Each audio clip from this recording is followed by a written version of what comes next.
All right. We'll go ahead and get started here. My name is Brian, and I'm with AchievMo or AchievMo.com, and we have started this podcast or live streaming event to interview and meet and understand more about LaMondre Poe. Is that the way you say it? Pew. Pew. Okay. And today's just a casual conversation to talk with Lamondre. So, Lamondre, I'll give you a moment to introduce yourself. Tell us a little about yourself or anything you want to say here. No, thank you so much, Brian. First of all, I want to thank you for having me as your first guest on Achievement, man. So I'm really honored. I'm really honored that you thought enough of me and the work that I do to allow me to kind of open the way for this conversation and many more conversations after that. So my name is LaMondre Pough, and born and raised right here in Columbia, South Carolina. I lead an organization called Billion Strong, which we'll talk a little bit more about a little bit later on. Um, I'm a person living with spinal muscular atrophy. I have type 2 spinal muscular atrophy. And basically, I live alone. I do whatever it is that I want to do. And, and honestly, my whole thing is just to be a light and to live life to the fullest and to show people, not necessarily through words, but through demonstration, that life can be full if you just fully embrace exactly who and what you are. So that's me in a nutshell, man. Awesome.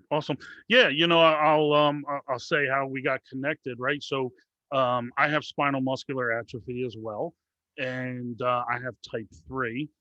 And there was a medication that has been recently approved by the FDA. I think that was sometime late last year. Yeah, it was Um, August of 2020. what was it?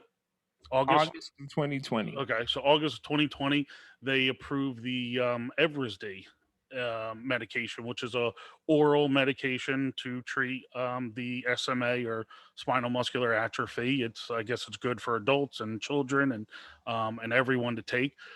So, I've followed groups and everything about SMA, and that's when I had found that you were doing a YouTube vlog or podcast, whatever you want to call them these days, Right. um, on your journey with taking the Eversd. So when I saw that, I just it was an instant connection with you, and knew we had something in common, and I guess one thing led to another. I was able to reach out to you, and fast forward, here we are.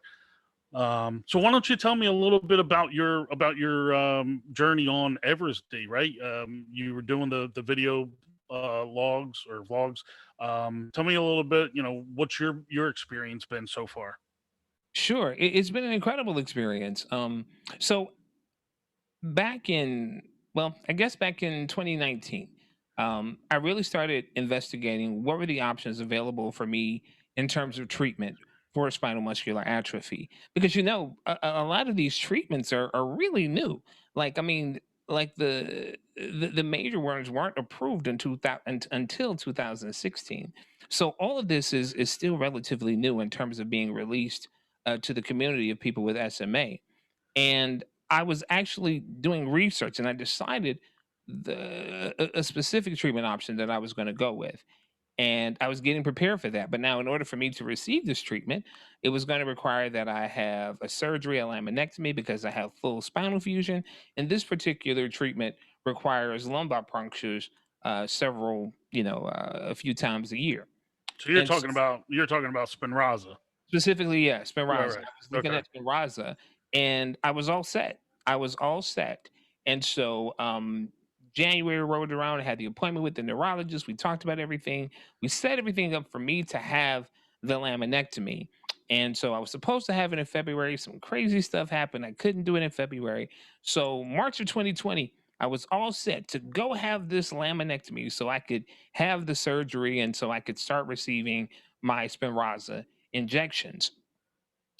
And March of 2020, the entire world shut down because of COVID 19. And I wasn't gonna Right. do anything that was not absolutely necessary for me to do at that time because obviously we didn't know what this was, and we had no idea that COVID-19 would last as long as it did, or even have the incredible impact that it had on all of our lives. So just to fast forward it a little bit, when June of 2020 rolled around, we were thinking, okay, well, this thing is going to be with us for a little while, so maybe I need to start looking at, maybe I still need to start looking at um, getting the surgery done. So I started moving forward with it, and I still, while I was confident in what I was going to do and what I needed to do, and of course, whenever you start thinking about a surgery, you have some reservations. Even if it's a standard procedure and all those kinds of things, the thing Right. you think about are those times when they say, "Yeah, he just went in for a standard routine, and then all of a sudden he came back and he didn't come back," that kind of thing. Right. Right. But I Something really goes was wrong. right, but I really wasn't fearful of that as much. But as I started looking at moving forward with that, I was on YouTube and I was watching one of my favorite YouTube channels, which is Squirmy and Grubs, and Yep.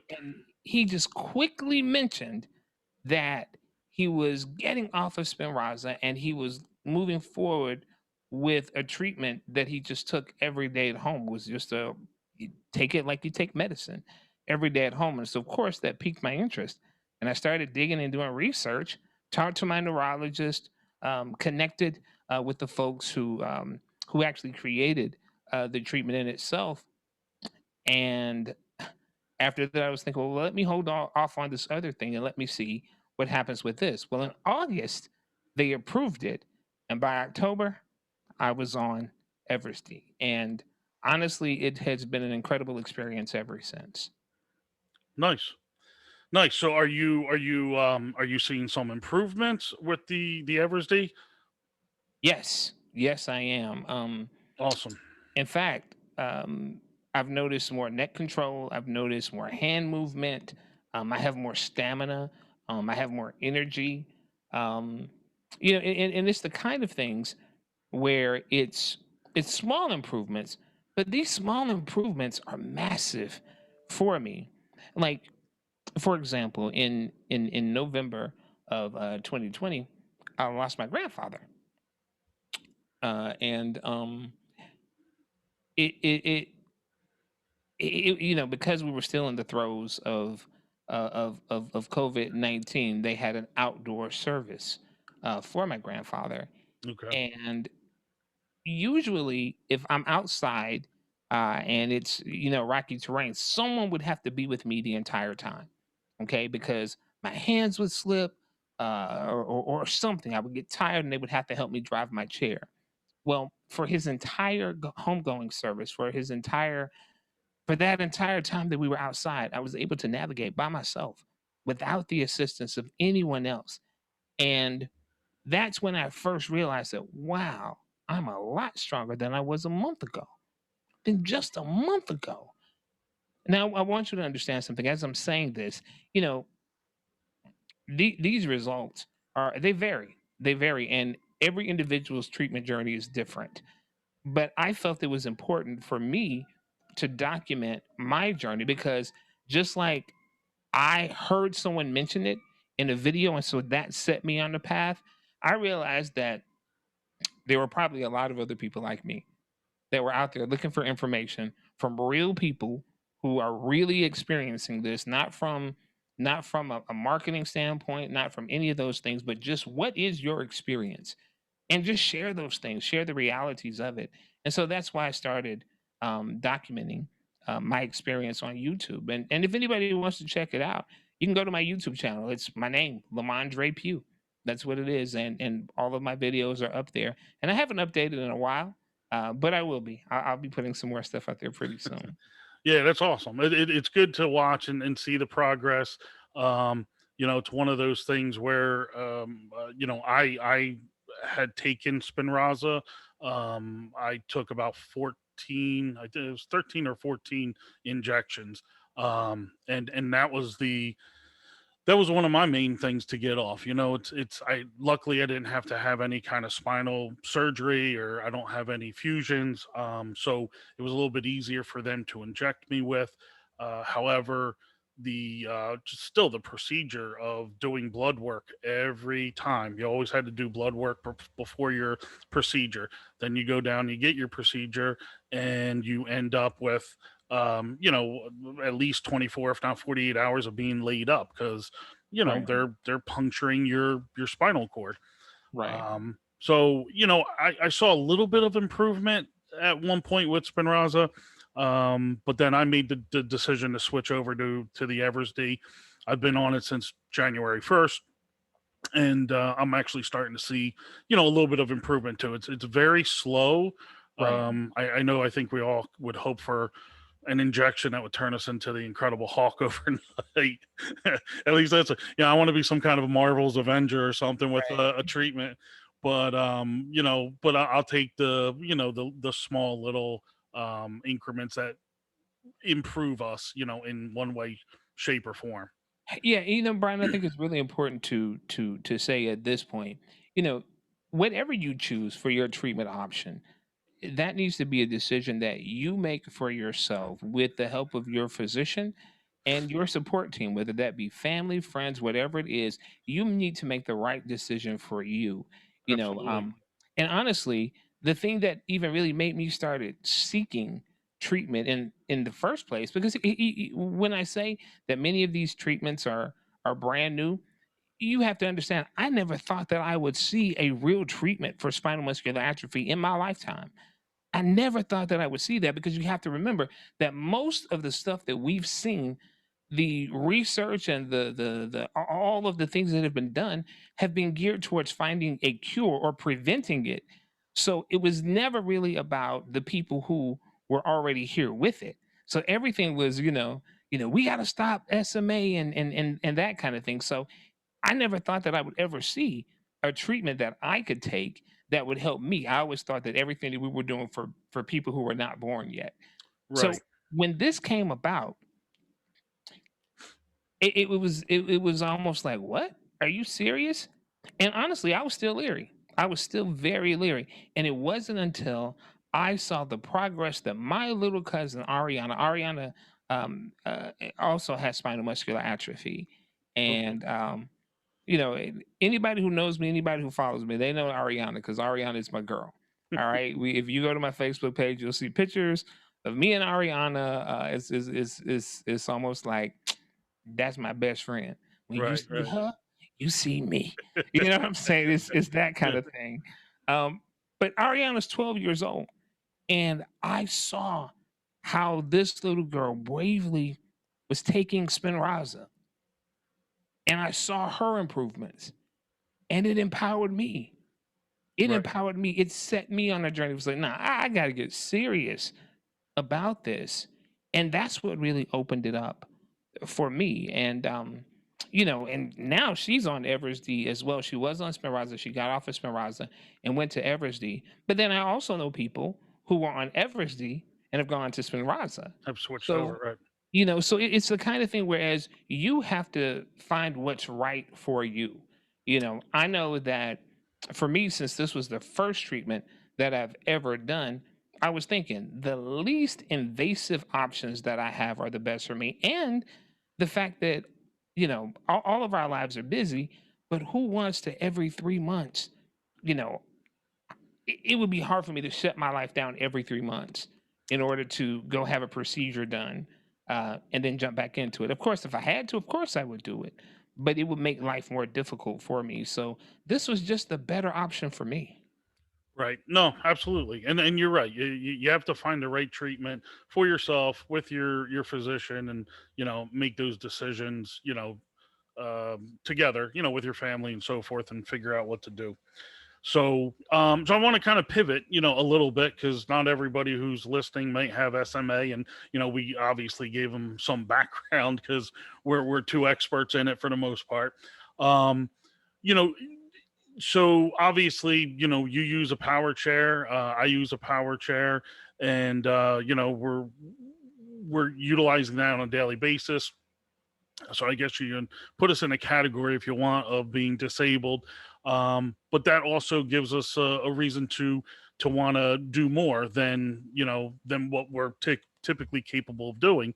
Maybe not physically, but more mentally, more empowering of ourselves and other people.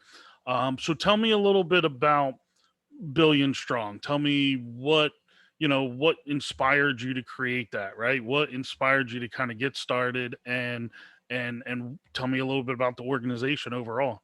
Absolutely. Well, I didn't create Billion Strong, but I was certainly a co-founder of Billion Strong. And so, what Billion Strong is Billion Strong is a global nonprofit organization that seeks to really unite the global disability community and to promote a positive disability identity throughout the globe. There are over 1.3 billion people on the planet with some form of disability, and that was 1.3 with a B. All right. And what has happened is, traditionally we have been marginalized. We are pushed to the fringes. In fact, if you look at even just simple poverty statistics, if you have a disability, you are 50% more likely to be in poverty than the person without a disability. And so when you start to consider those things, especially, and let's push that just a little bit further, especially if you're a woman with a disability, those statistics become even more grim. So, Billion Strong came about as a way to help to unite the disability community, because think about what you could accomplish if 1.3 people came together as a community and spoke with one voice.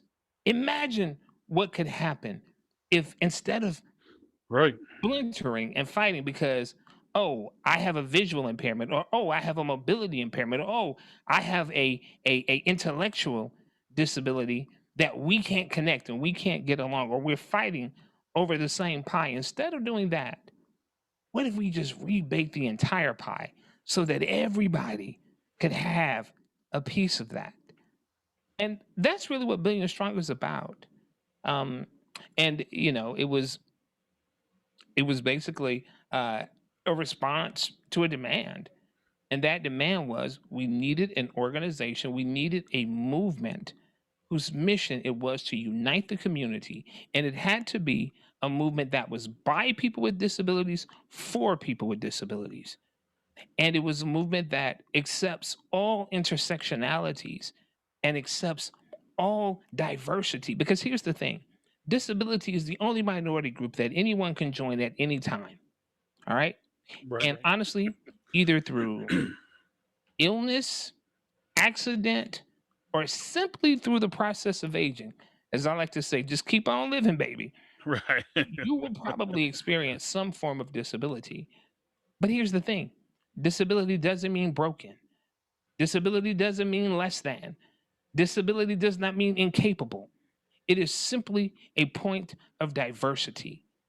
I often hear people say things like, and he did this despite his disability. And here's the thing that I want you to understand: I understand the spirit in which that is given, but the truth is, I did this and I got a disability. I did this and I'm black. I did this and I'm a man. I did this and I'm sexy. So all of those things come into play. You All should have started with the sexy part first, man. Nah, man, your laugh is too big on that, bro. But if I don't believe it, who will? You know what I'm saying? No, no, that's fine. Yeah. But no, but that's what Billion Strong is about. And I will tell you, it's an incredible response to this. And so the chairman of the board is Deborah Rue. She's also the CEO of Rue Global Impact, which is a disability inclusion firm that seeks to really help organizations be more inclusive of not only people with disabilities but other intersectionalities as well. And so it was Deborah Rue, it was David Perez, it was Richard Strice, and it was so many other people that came together to make this a reality. And what's interesting is that they chose me to lead it. And I'm humbled, I'm honored, and I recognize that this is a huge task that we're undertaking. but it is so necessary. It is so needed. It is what needs to happen right now for the community, by the community. Right. Yeah, I mean, there's so many things that, that the country or the world focuses on, and it seems like, disabilities still seem to be in the, in the last rung. It's Absolutely. the caboose of the of the train type of deal. And and you want to look to see things be more innovative for us to, the technology they're utilizing for treatments, things like Eversd and the Spinraza have come out. Those are amazing. And you're right. I think both of us, uh, growing up having this, you start to lose the sense that, oh, there'll ever be a cure or treatment for it, because Right. because we're middle age and you're like, this just not gonna happen. But Right. as you grow, you see that the technology is working. But where's the technology, in my opinion, in other things? Like, one of my issues I've been, uh, going through is trying to figure out the best way to transport, my chair. I currently don't have a wheelchair accessible van. Hmm. And and when you look at vans, it's not like you go get a van for 10 grand, 15 grand. These are 70, 80, $90,000 vans that are Right. converted. And yeah, I think there was a girl in one of the groups. She was actually on The Price is Right, and she did a shout out right to Elon Musk, like, "Hey, when are you going to build a handicap accessible vehicle off the line of a production line? Why is it they have to build a vehicle, then to have it torn down, broken apart, so that a handicapped individual can get in? Yeah. It's ridiculous." No, no, you're absolutely right. I often say that, the so the way that I look at disability is this. So for the longest we looked at disability as a medical issue, right? Well, really, if you look at it more from a social perspective, it is barriers that are erected in society that prohibit individuals um, from really being able to fully participate into society, right? So, Right. so just to give a quick kind of demonstration of that, um, there is no reason that buildings have to have steps in front of them. They're just designed that way. There's no real reason for it other than that that's how they are designed. Why? Because we said, "Hey, this is what we want to do." So most things are barriers, and most barriers that people with disabilities face are only there because we have not exercised the will. And when I say we, I'm talking about society in general has Right, right, not exercised the will to do something different. And so when we think about even creating vehicles that may be wheelchair accessible, that does not have to be a special vehicle. Why can't we just design vehicles that are also people with mobility impairments? Why does it have to be that everything that is created has to then be modified? Where if we design with accessibility in mind, and I'm not talking about being special, I'm talking about just saying, hey, as a part of good design, accessibility needs to be at the forefront. And who are we talking about accessibility for? Yeah, we're talking about people with disabilities, but we're also talking about people who speak different languages. We're also talking about people who just simply see the world differently. So accessibility is not just a disability issue, it's a human issue. And so once we begin to humanize accessibility, we'll also then begin to humanize disability, and we'll also begin to humanize people who are not necessarily a monolith, people who do not right, necessarily belong to these one way, one look communities. And right, so a part of my mission with Billion Strong is to help elevate how we see differences in the world. And yes, we are a disability organization. But here's the funny part. We are first and foremost a human organization, and we're a human movement.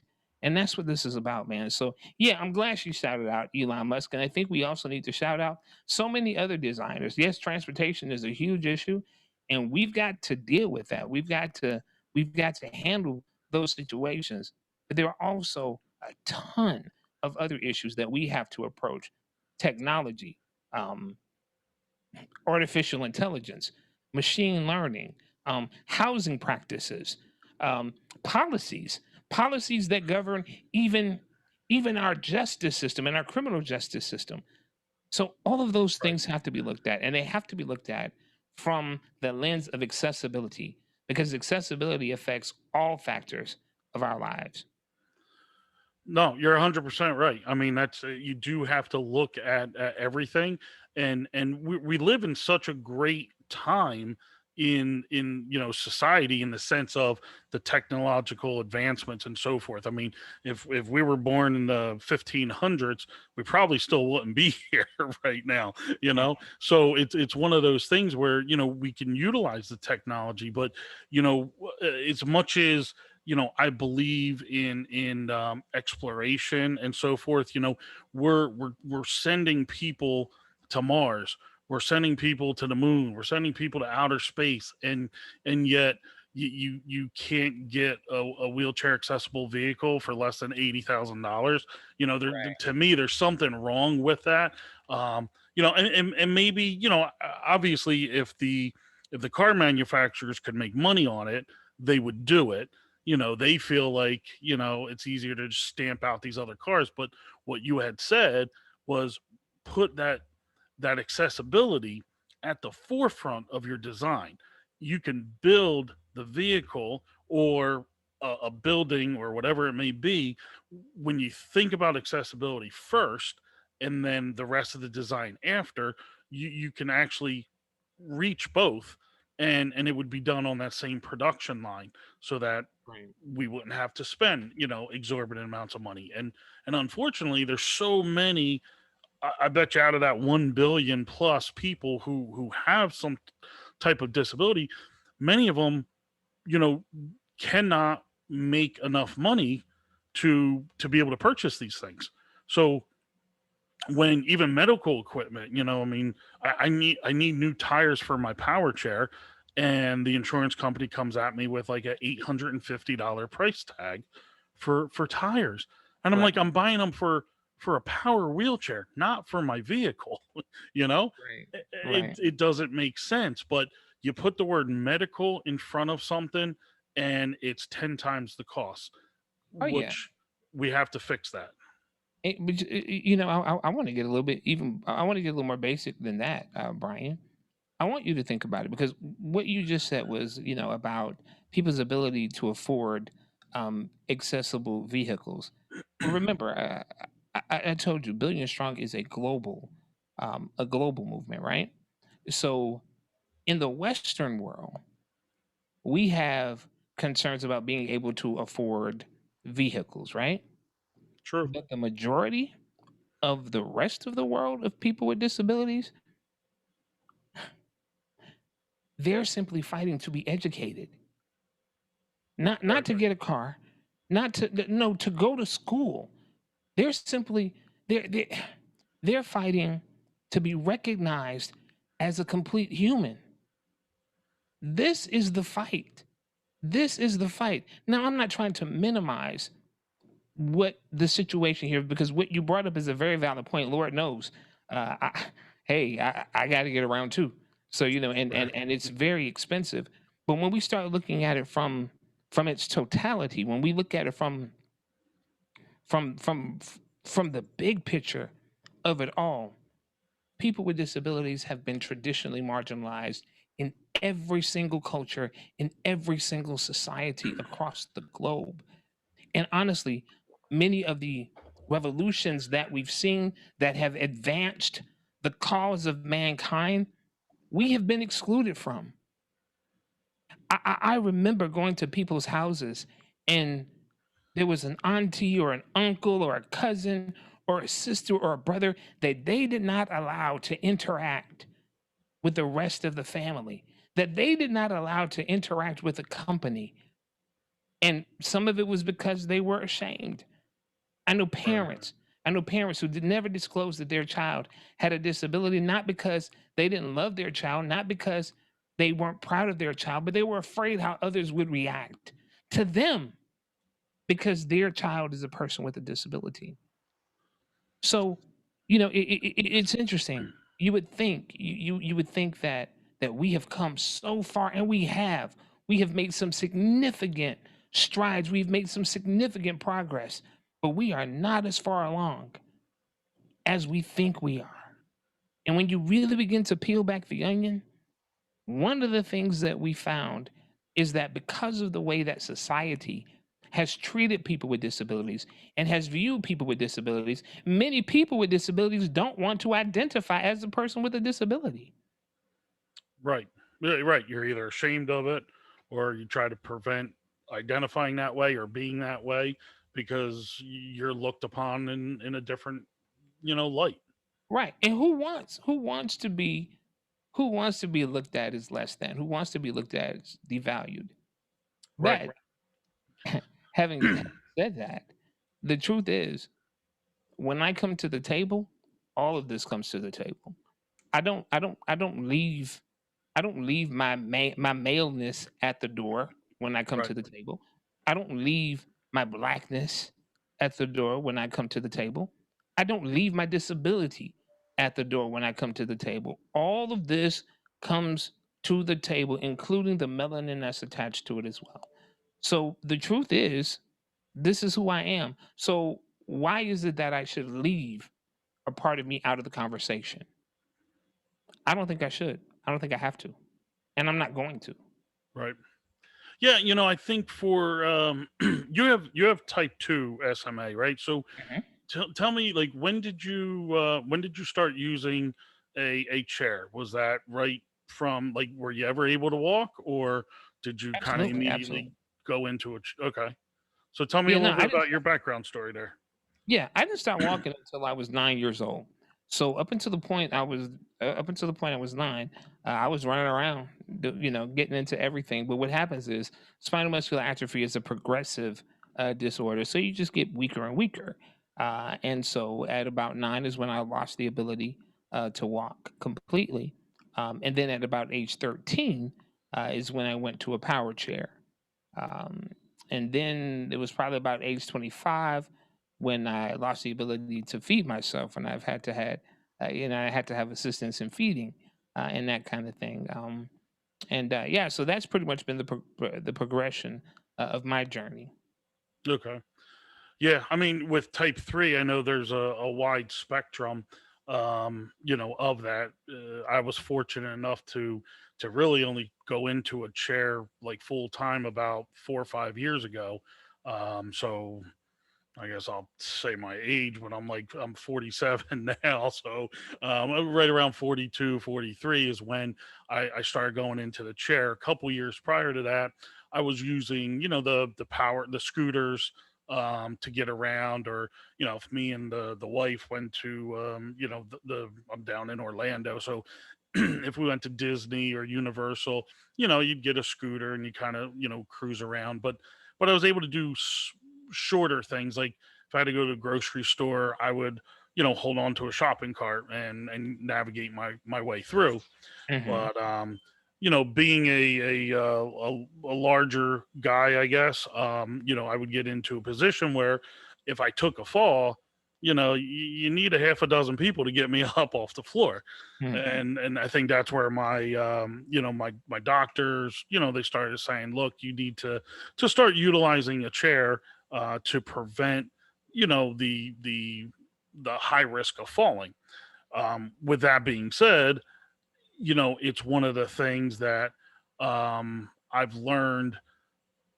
I learned that as much as I didn't want to go into the chair, that going into it was actually the best thing I ever did, because my energy level went up. I was able to do more. I wasn't as exhausted because I wasn't stressing my body as much trying to Right, stand or trying to walk 15 steps than when I sit. And now I feel like, oh, I actually can do so much more in the chair than what I was able to do before. right, So it's a, it's a bittersweet thing.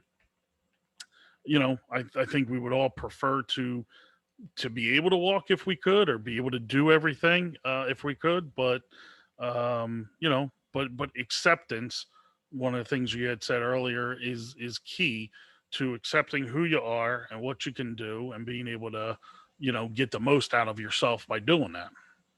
Yeah, and I'll tell you this, man. When you say, "Yeah, I think we would all love to do that," yeah, I would probably agree with that. But I think it really just depends on who you are. Because for me, going into my chair was sweet. It was nothing bitter about it for me. Now, here's the thing that I want you to understand. Um, People looking at me as a 9-year-old who was running around and over the years watching me get weaker and weaker, and now I'm so weak that I'm in a chair. For them, it was like, oh, it's so sad he's in the chair. But for Right. me, I was like, whoa, you mean I can just and I can go where I want to go and I'm not tired. I'm not falling down. That was Right. amazing for me. And then when I turned 13, I went to a power chair and it was like, oh man, he's wasting away. He's in a power chair. That means he can't even push anymore. How sad for that. I was 13. So I was like, yo, you mean I can push this button? I can ride around my neighborhood, go where anywhere I want to go. And check this out. The girls were right on my lap. Say what? So I think it's all about perspective. It's all Right. about perspective. Now, and I don't want to give you any false ideas of that if my body would work in the typical way that that I wouldn't love that. Absolutely, I would. Absolutely, I would. You know what I'm saying? It's almost like if if I were able to climb mountains, that might be something I want to do. But guess what? That's not what my body does. My body doesn't do that. My body won't allow me to do that. So here's the thing. I have no desire to climb a mountain. I don't. But Right. but I have every desire to remove every mountain that's in my way. And that's what my goal is. That's what my mission is. So it's almost like the life that I have is mine.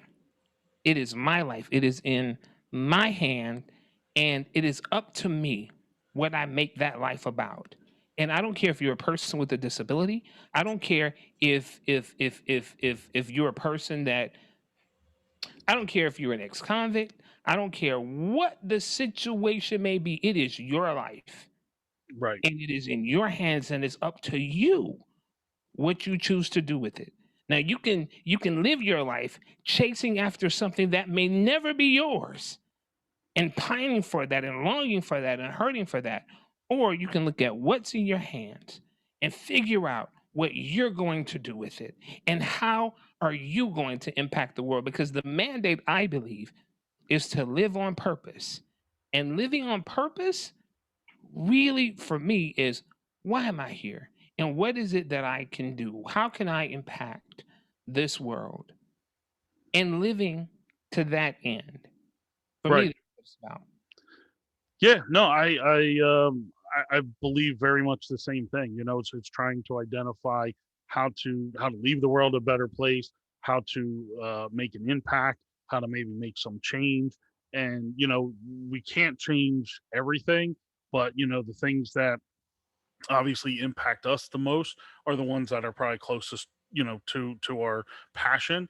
And and that's what, like, AchievMo was started for, was to try to help raise awareness towards a variety of causes. It doesn't matter what it Right. is. It's just trying to help raise that awareness, and to have a fulfilling day. At the end of my day, I want to feel rewarded that I've accomplished something, that I've helped someone, I've raised funds for them, I raised awareness for them, or myself. But somehow, just knowing that you're not punching the clock and going home, and I'm going to do this for 40 or 50 years, and then that's it. Right. You really want to try to do something more for your community. Absolutely. So tell me, obviously you had some, you went into your chair around 13, so you had a funny story about, hey, the girls wanted to ride on your lap, and and there is something to be said about that, right? It's like, I have a daughter, and she loves jumping on the foot pedals, and we cruise around, and at Yeah. 4 years old, I can't run with her, I can't, play soccer with her or something like that, but she gets that different perspective where she either jumps on, the foot pedals, or so, sits on my lap, and away we go. And I'll ride around my neighborhood, and we just have fun with it, and she Right. enjoys it. Um, so so you started when you were 13 in your chair. What was like dating like, growing up in a chair? Do you find that, was that an advantage? Was the chair really truly advantage, or was it a disadvantage? Did you have people turn you away because, I don't want to deal with this or whatever? Give me a story like that. Yeah. Okay. Sure. Interesting. Interesting situation. Honestly, when I think of advantages and disadvantages in dating, the the truth is, I think every human looks for whatever advantage they have, and they try to minimize whatever disadvantage they have when it comes to finding a suitable mate. Right. We'll put it that way. And honestly, the people who had an issue. Um, with my disabilities, these were not the people that would really check for me. You know what I'm saying? These were not the people who I would really even be after. So I know, I've had instances where there would be young ladies, particularly when I was in college. There'll be someone that I may be interested in, and we vibing and all this kind of good stuff, and we're talking. And this happened to me on two separate occasions, actually. I was, doing my thing and just, trying to win her heart, so to speak. And I had this young lady look at me and say, "You know what? You would be so fine if you wasn't in that wheelchair." Right? Right. And like when she said that, like the first thing it did was like, "Oh, but I'm in the chair. I'm this is what it is. So what you're saying, I'm not," and that kind of crushed me. I really didn't know how to come back from that. But remember I said that happened twice, right? Right. So, different girl, different scenario, but pretty much the same outcome. Young lady doing my thing, I'm Mr. Hey baby, the world give me y'all. It's all that kind of stuff, right? And she looked at me and she said, "You know what? You'll be so fine if you wasn't in that chair." This time I was ready. I'd be like, "Yeah, you'd be so fine if you didn't look like a Teletubby." But here's the thing. Now I'm not saying that was right. I probably shouldn't have said that. That wasn't Right. Right. It wasn't the right thing to do. What it was a way of me reclaiming some kind of power in that situation. And the truth be told, it wasn't that they found me unattractive. It's just that they could not see beyond the disability.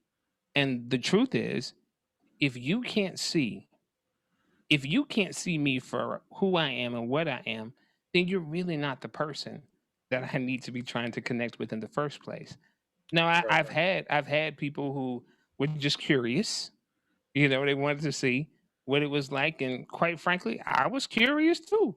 I wanted to see what she was like. So it worked out for both of us Right. in that end. But when you talk about real relationships, when you talk about really connecting, it's it goes beyond. Real connections go beyond what is temporal. Real connections go beyond what is purely physical. Now, I'm not saying that it doesn't have anything to do with it, because it does. In the dating world, if I'm not attracted to you, we not dating. If I don't care how nice you say I am, or how nice I think you are, if I'm not physically or romantically attracted to you, it's not going to happen. And the truth is, I believe that it is up to us what we accept, and it is up to us what we push away. And so often people are, "Oh well, that lady like you or that guy likes you, so you should be happy about that." Mm-mm, mm-mm, mm-mm, Right. mm-mm. I have the same needs, desires, and aspirations that other people do. And so I should not have to settle just because you think that's as good as I can get. And believe me, I'm not alone. Right. No, that's yeah, it's true. I mean, dating with a disability, I think is dating's hard enough, right? As a as a whole. And but unfortunately, dating with a disability is a little bit, I believe, is a little bit more difficult. You do, I think, like you said, you want to find that person that is right for you, and if they can't see past your disability, then obviously they're not right for you. Um, Absolutely. and I think what happens is, able-bodied people, they'll get together a lot quicker, and it takes them a lot longer to figure out they're not right for each other, before something happens. Where here it's kind of like, hey, this is who I am, take it or leave it. And if they're taking it, you're probably going to have a better relationship, with them. Yeah, Um, especially if it's real. One of the things that I think about. So, I was divorced in 2019, and so this whole dating thing has changed like dramatically since since I was in the game. Put it that way. right, And so we have these online dating things. So I did a profile, right? I did a I forgot which one it was, but it was one of the dating sites, and of course they want pictures. So this is what I do: all my pictures, I'm full body. You see exactly what is going on, and the reason that I do that right up front, is because I don't even want to waste my time with someone right, who has an issue with that. So it's like, I'm very upfront, and everybody's experience is different. So let me give that disclaimer. Everybody's experience is different, but even when I talk to people without disabilities, they talk about the difficulties in dating. They talk about some of the same issues that we talk about. We can just point to it and say, "Oh, it's because of the disability." right. Their problem is they can't figure out what it is. They don't know what it is, but the outcome is still exactly the Still the same. same. That's And right. and, and I guess because my position comes from a position of living your truth and living an empowered life, my perspective has always been I lead with who I am. I'm Right. this is me. This is me. Yeah, no, you have to. You like we were talking before the interview started, but you have to accept who you are, and be, know who you are. And once you realize, yeah, hey, this is who I am, this is what we're going to do, or this is how I'm going to be, then the people around you, I think, find it easier to accept you, Absolutely. because you know who you are. Absolutely, absolutely. And I think even from the beginning of time, I don't care what your situation is. People are attracted to people who are comfortable with themselves. People are attracted to confidence. People are attracted to someone who is secure in who Right. they are. And here's the thing: we all have our insecurities. We all have our flaws. We all have our shortcomings. But I think it's the authenticity um, that really kind of says, "Hey, I'm having this experience just like you are, and I'm just trying to see if we can make experiences together." You know. Yep. Yep. So, tell me, like, obviously, you've done things prior to being the CEO of Billion Strong. Um, I'd like for anybody who's watching us, give me some experiences about working, right? Working in the workplace with using your power chair, interviews. Do you feel like, companies that you would interview with are sizing you up, before you actually get there for the interview, type of deal, because there's a lot of today, there's a lot of people you can work from home, so it's a whole new ball game, right? Hmm.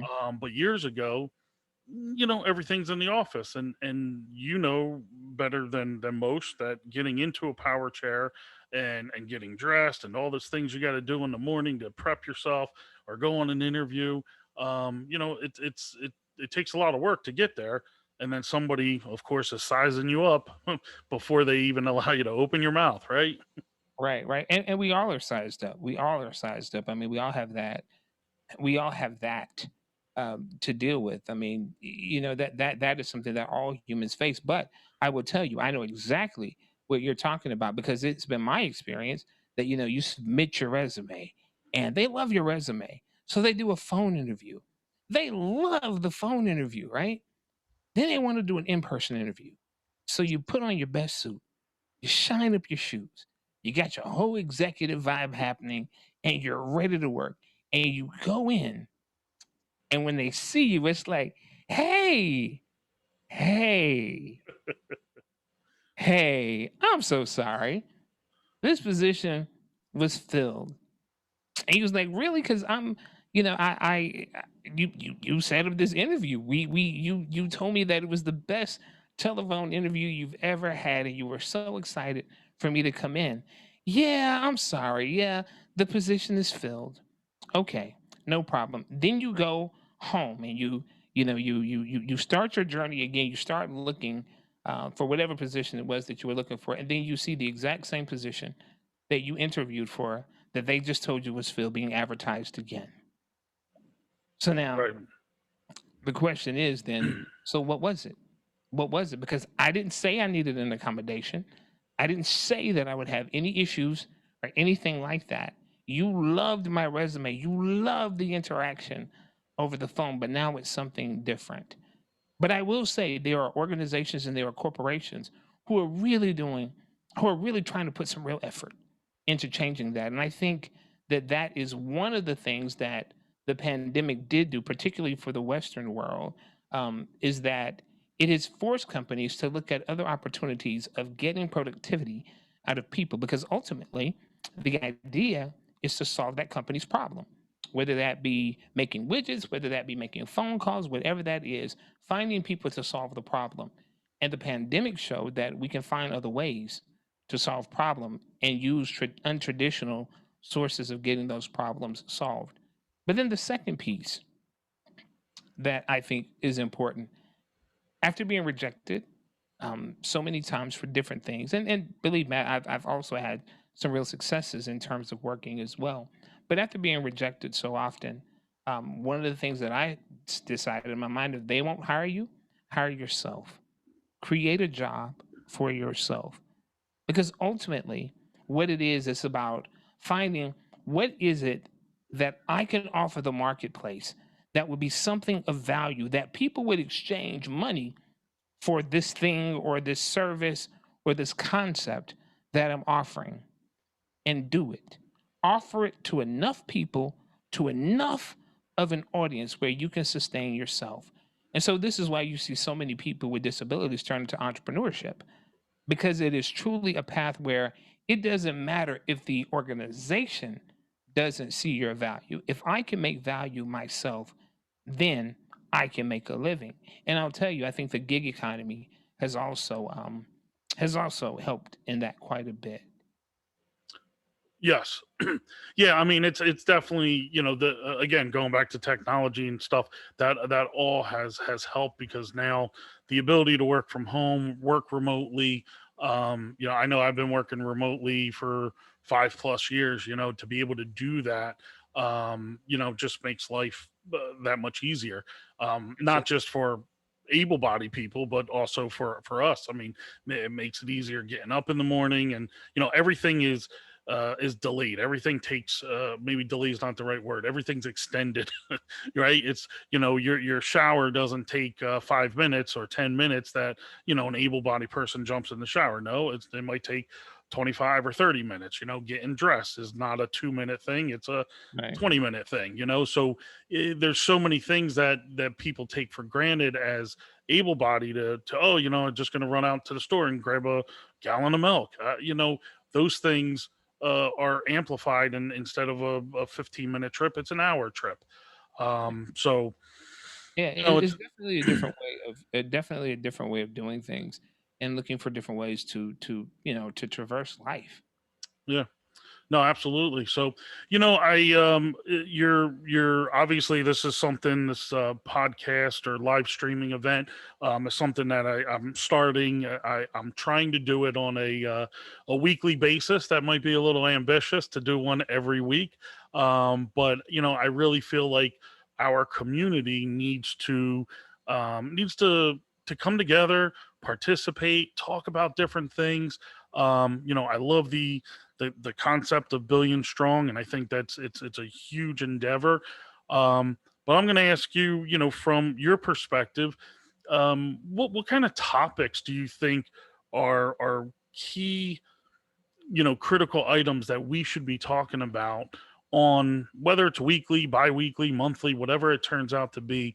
you know where do you think the community needs to hear more of, in order to, to come together to empower us, and so forth? Yeah.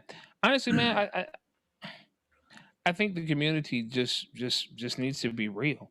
I mean, the things that we talked about tonight, we talked about, we talked about family, we talked about dating, we talked about transportation, we talked about employment, we talked about all those things, the things that are real life issues for everyone. Those are the things that I think we need to talk about, but we need to talk about it from our perspectives.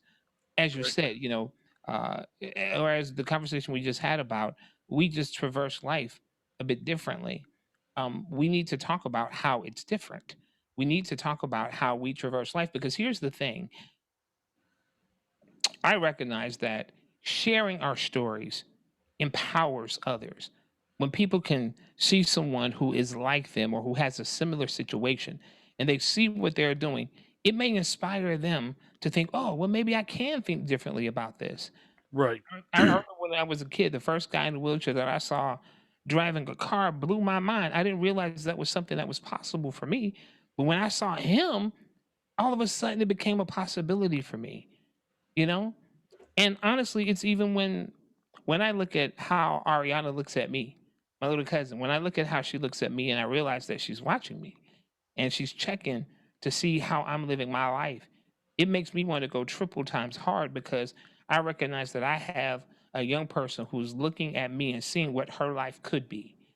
And so, Right. what I want her to see is limitless opportunities. I want her to see the possibilities that she can create for herself. And so, even though I don't have any biological children of my own, Ariana has been the spark that has made me want to go harder for for her and for other kids that see me and even for adults that see me. So I think that you just really need to have real conversations with real people. And here's the thing, it doesn't have to be conversations where we always agree. It Right. doesn't have to be conversations where we see everything exactly the same way. I believe that is a part of our diversity. That is a part of what makes us strong, is a diversity of opinions and a diversity of getting things done. But still doing that with dignity and respect and honor. Right. Absolutely. Yeah, I mean, the difference of opinion, we're always going to have that. Unfortunately, you look at politics today, and you have a difference of an opinion, and you're just cut out. It doesn't matter what side you're on; they just cut you out. They don't want to listen, and I think that's the key to, improving our life, our experiences, is being able to listen to each other and identify ways um to bridge that gap and meet in the middle.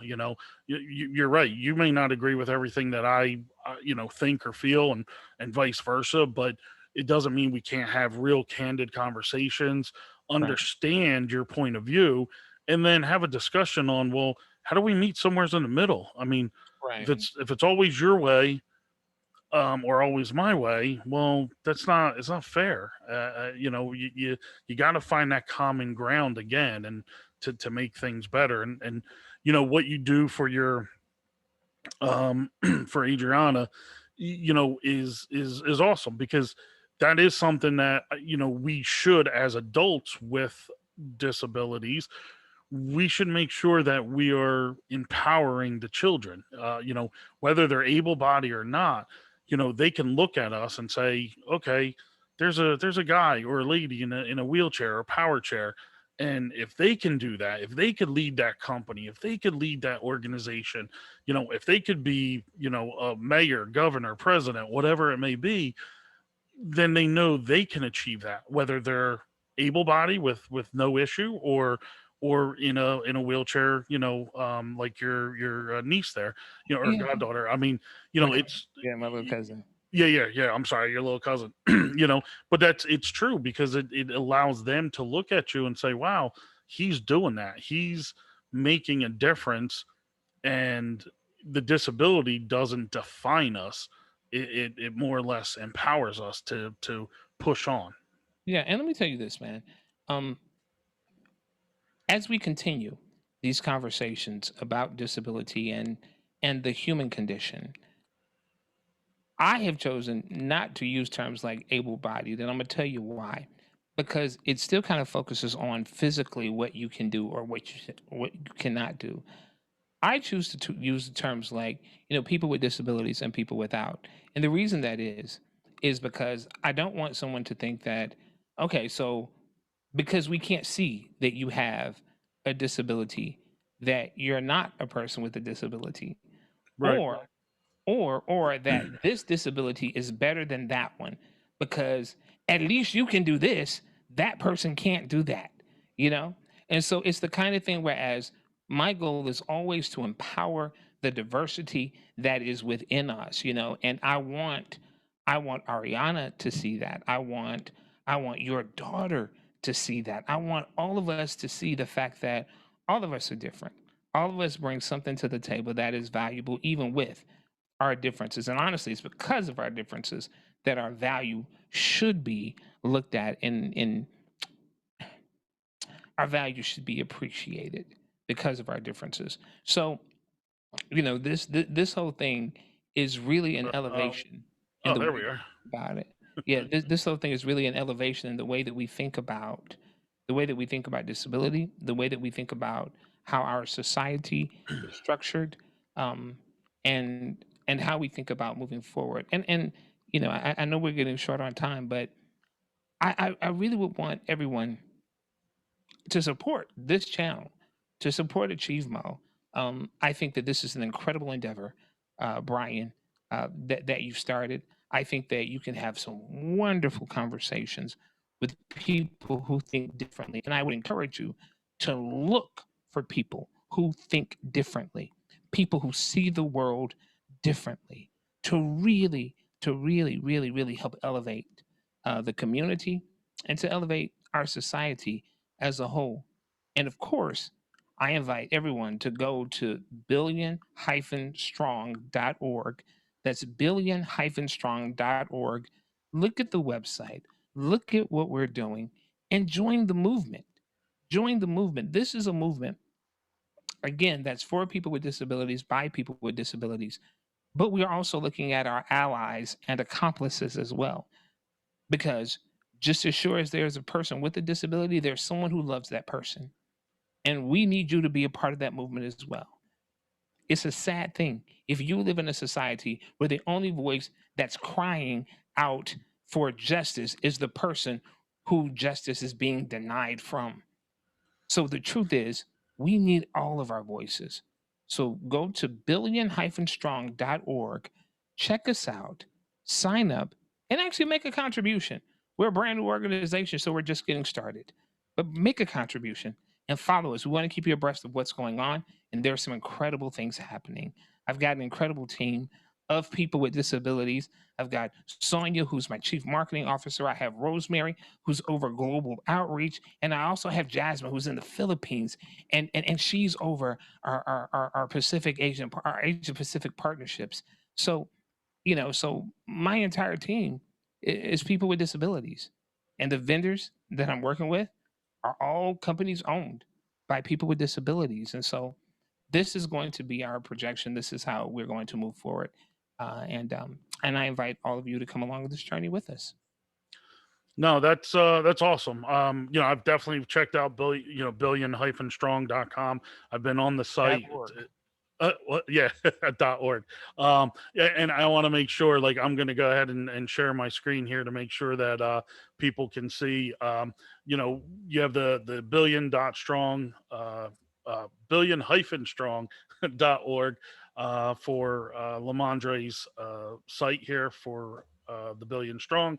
I also ask everyone to join the Facebook group here, AchievMo.